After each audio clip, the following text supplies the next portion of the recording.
दोस्तों स्वागत है आपके मेरे YouTube चैनल मैथमेटिक्स क्लासेस में। मैं संजय तंवर। फिर बेटा हमने 12th क्लास के अंदर डिटरमिनेंट पढ़ा था।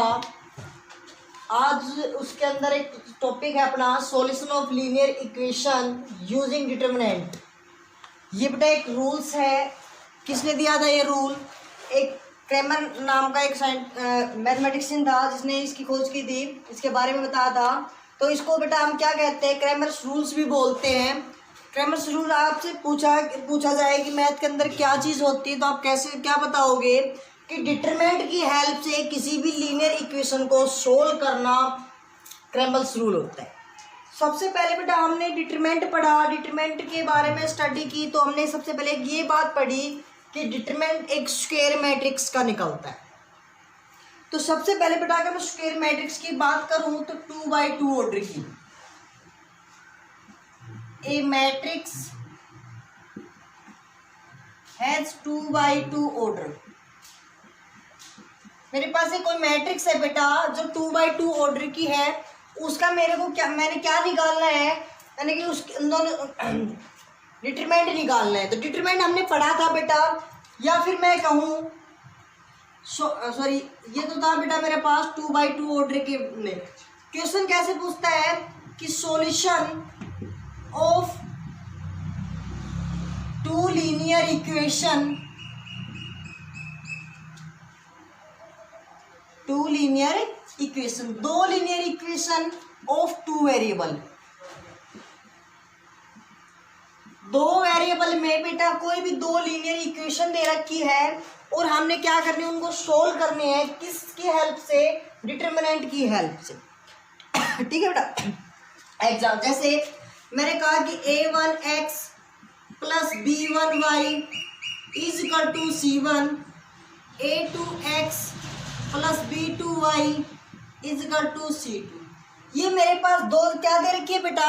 दो लीनियर इक्वेशन दे रखी है। इन इक्वेशन को सोल्व करना है किसकी हेल्प से? डिटरमिनेंट की हेल्प से।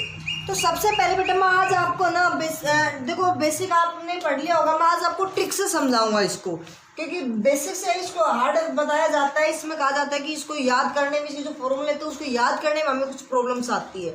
तो मैं आज आपको कुछ ट्रिक्स बताऊँगा, तरीका बताऊँगा, उस तरीके से हम करेंगे। तो देखो बेटा जो हम डिटरमिनेंट निकालते हैं अपने पास, इसके अंदर हम 3 डिटरमिनेंट बनाएंगे। कितने डिटरमिनेंट बनाएंगे बेटा? 3 स्क्वायर मैट्रिक्स बनाएंगे और दो तीनों का डिटरमिनेंट निकालेंगे। जिनका नाम क्या क्या दे दिया मैंने? डी दे दिया, डिटरमिनेंट फर्स्ट दे दिया, और डिटरमिनेंट सेकंड क्या दे दिया? सेकंड तक क्यों लिया? क्योंकि मेरे पास दो ही वेरिएबल है, दो ही इक्वेशन है। तो बेटा मैंने अब यहाँ पे किसकी वैल्यू निकालनी है? एक तो एक्स की वैल्यू निकालनी है। एक्स की वैल्यू क्या होगी?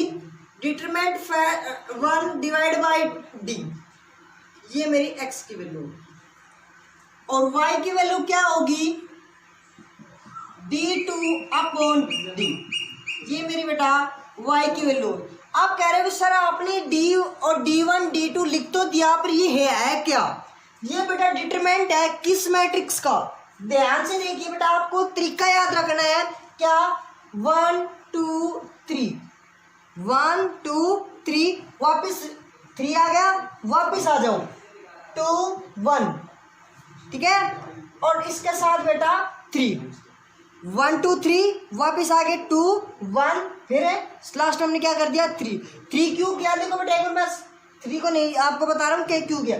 हमने देखो क्या चाहिए? दो भाई 2x2 मैट्रिक्स के दो एलिमेंट इसके, दो इसके, दो, टोटल कितने एलिमेंट चाहिए थे? 6 चाहिए थे ना, यानी कि 2 ये लो, 2 ये लो, अब एक और चाहिए। देखो बेटा 2 1 हो गए, 2 2 हो गए, इसका मतलब 2 3 भी जरूरत है मेरे को।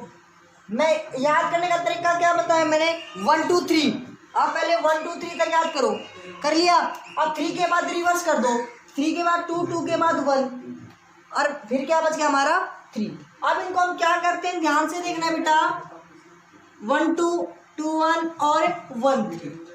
ये इसका मतलब क्या है कि जो ये अपनी फर्स्ट ये जो कॉलम है, ये फर्स्ट कॉलम, और ये वाली सेकंड, और ये वाली थर्ड। पहला काम ये होगा, अगर इक्वेशन इक्वल से लेफ्ट साइड में है अगर ये कांस्टेंट टर्म तो उनको उधर लेके जाएंगे। जैसे मैं कह दूं अपने पास 2x प्लस में 3y माइनस 4 इजिकल टू 0 है, तो सबसे पहले क्या करेंगे हम इस 4 को क्या किधर ले जाएंगे, दूसरी साइड लेके जाएंगे, माइनस में तो उधर क्या हो जाएगा बेटा प्लस। पहला काम ये होगा अपना, ठीक है। जैसे मैंने तीसरी एक इक्वेशन और ले ली तो ये तो अपनी क्या होगी बेटा फर्स्ट 1 होगी ना, और ये क्या होगी 2, और ये क्या होगी अपनी 3 यानी कि थर्ड होगी। चलो उसके बाद बेटा हम फिर क्वेश्चन को कैसे करते हैं, ध्यान से देखिए। मैंने कहा डी, सबसे पहले डी क्या होगी बेटा फर्स्ट एक डिटरमिनेंट ऑफ किस किस का, फर्स्ट क्या अपने पास केवल coefficient not X and Y, तो केवल a1 a2, और सेकंड बेटा b1 b2, यानी कि a1 a2 b1 b2 इस डिटरमिनेंट का जो डिटरमिनेंट होगा वो क्या होगा हमारा d होगा, और जो d1 जब फिर बेटा d1 क्या होगा हमारा डिटरमिनेंट होगा किसका, मैंने बताया पहले d का होगा ये, फिर d1 का, ये d2 का। d1 कितना है 3 और 2, 3 पहले 3 वाली क्या है बेटा c1 c2, और 2 b1 b2, ये बात समझ में आ गई।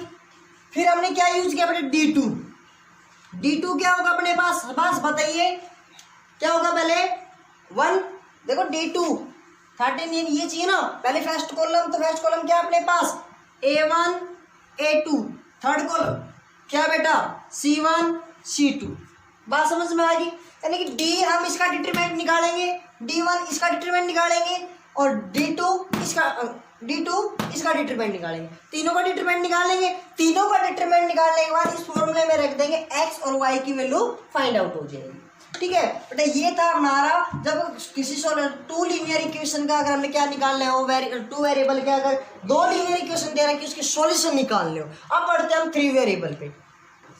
तो दोस्तों हमने अभी भी जस्ट पढ़ा टू इक्वेशन सोल्व किया था बेटा, दो जब हमें क्या दे रखे 2 वेरिएबल के साथ 2 लीनियर इक्वेशन दे रखी है। अब बेटा हमारे पास 3 लीनियर इक्वेशन है और उनके साथ 3 ही वेरिएबल है, तो बेटा हम इसका मतलब हमें सीधी सी दिखाई दे रहा है 3 वेरिएबल है, इसका मतलब 3x3 ऑर्डर की है कि डिटरमिनेंट बनेगी, मैट्रिक्स बनेगी, उसका हम डिटरमिनेंट निकालेंगे।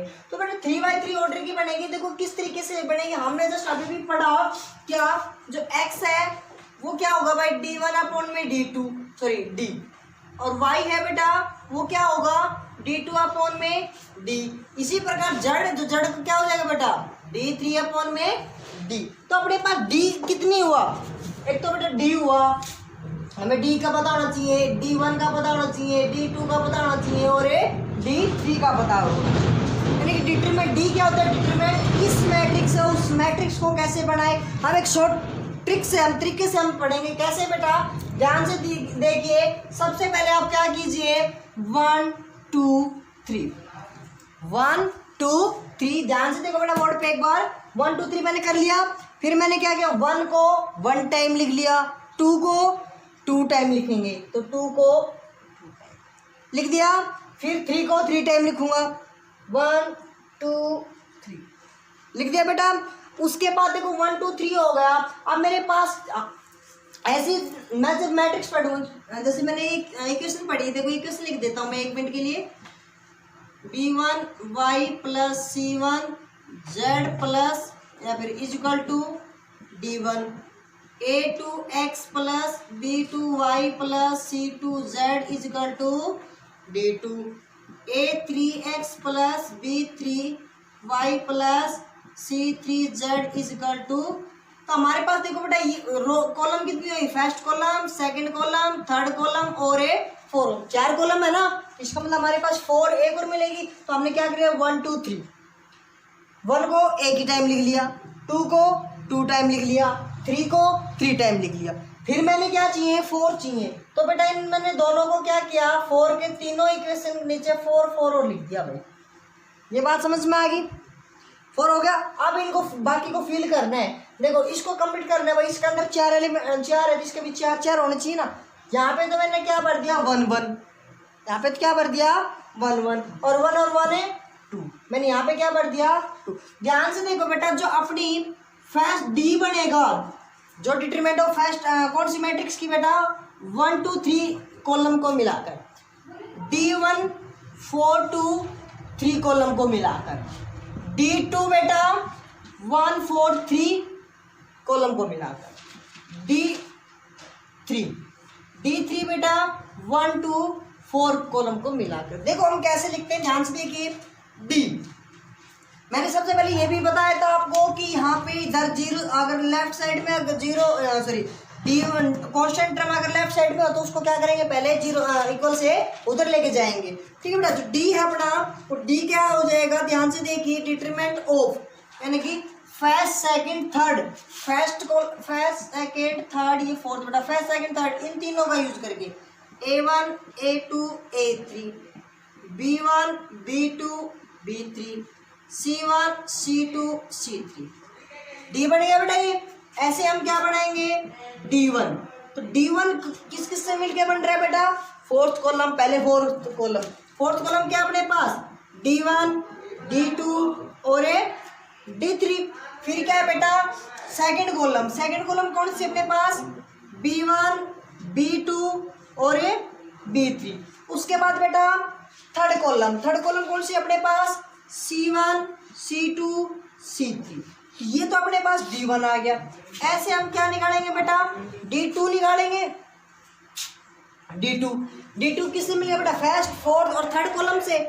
लो भाई, डिटरमिनेंट फर्स्ट कॉलम कितने हैं बेटा अपने पास, A1 A2 A3, उसके बाद फोर्थ कॉलम बेटा D1 D2 D3, उसके बाद बेटा थर्ड कॉलम C1 C2 और C3। तो ये था अपना D1 D2। अब हम क्या निकालेंगे बेटे, यहाँ पे किसकी जरूरत पड़ी, D3 की। ऐसे D3 की वैल्यू निकालेंगे, मैं एक ग्रुप रफ कर देता हूँ बेटा इसको। देखो D3 निकाल रहा हूँ बेटा, D3 किस मैट्रिक्स का डिटरमिनेंट होगा, D3 1 2 4, जिसके कॉलम 1 2 3, 1 कितना है बेटा first column A1 A2 A3, second column B1 B2 B3, fourth column D1 D2 और D3। तो ये तो थी क्या बेटा अपनी, जो हमने D1 D2 निकाली, सॉरी D1 D2 D3 और D निकाली। अब हमें यहाँ से क्या पूछता है, अब इनकी डिटरमिनेंट हमने अच्छी तरह सोल्व किया था, डिटरमिनेंट को फाइंड आउट कर लेंगे। सभी तीन मैट्रिक्स बन गई, तीनों की डिटरमिनेंट निकाल लेंगे। डिटरमिनेंट निकालने के बाद आप डिटरमिनेंट की वैल्यू यहाँ रखोगे, एक्स की वैल्यू निकालने के लिए क्या करोगे, आप जो D1 जो आपका डिटरमिनेंट आया था उसको डिवाइड करोगे किसके डिटरमिनेंट से बेटा, D के डिटरमिनेंट से। बात समझ में आएगी। और y की वैल्यू कैसे निकालोगे, जो D2 का जो अपने हम डिटरमिनेंट आया था उसको D के डिटरमिनेंट से क्या कर देंगे, डिवाइड कर देंगे। और D3 के लिए क्या करेंगे बेटा, जो D3 का डिटरमिनेंट आएगा उसको हम क्या कर देंगे, D के डिटरमिनेंट से हमें डिवाइड कर देंगे। तो आई होप आपको ये वीडियो समझ में आई होगी। तो बेटा ये अपना बेस था, तरीका बताया था मैंने, आपको प्रूफ नहीं कराया, ये केवल आपको याद करने का तरीका बताया है मैंने। देखो 2x2 ऑर्डर में क्या लिया था, 1 2 3, फिर वापस लेके गया मैं 2 1 3। ठीक है बेटा, ये बात आपको समझ में आया। दो के पेयर किया था, ये 2 ये 2 और ये 2, इसको ना ये थी D, ये था D1 और ये था अपना D2। तो अपने पास जो ये थी बेटा अपने पास 3x3 ऑर्डर, ये तो 2x2 ऑर्डर की थी। जब हमने 3x3 ऑर्डर की पढ़ी तो 3x3 ऑर्डर में क्या पढ़ा था, हमने एक बात कही थी 1 2 3। सबसे पहले आप क्या लिखो 1 2 3, और 1 को 1 टाइम लिखो, 2 को 2 टाइम लिखो, 3 को 3 टाइम लिखो। फिर मैंने क्या कहा था, इनको क्या कर दो 4 4 लिख दें यहाँ पे, और बाकी इन दोनों को फिल करने के लिए यहाँ पे 1 1 और 1 2। तो यहाँ पे ये क्या हो जाएगा, ये अपनी हो जाएगी D बेटा, ये हो जाएगी D1, ये हो जाएगी D2 और ये हो जाएगी अपनी D3। ये था अपना तरीका बेटा। वैसे CBSE और हरियाणा बोर्ड में इतना नहीं है, लेकिन फिर भी आप इसको जरूर करें। BSc के अंदर जरूर ये क्वेश्चन, इस टाइप का क्वेश्चन आपके पास जरूर आता है। तो बेटा ये था अपना क्रैमबर्स लॉ रूल। ठीक है बेटा, आई होप आपको ये वीडियो समझ में आई होगी। अगर आपको कोई प्रॉब्लम्स आए तो प्लीज़ कमेंट करके ज़रूर बताएं। Thank you. यदि आपको वीडियो अच्छी लगी तो लाइक और सब्सक्राइब जरूर कीजिए।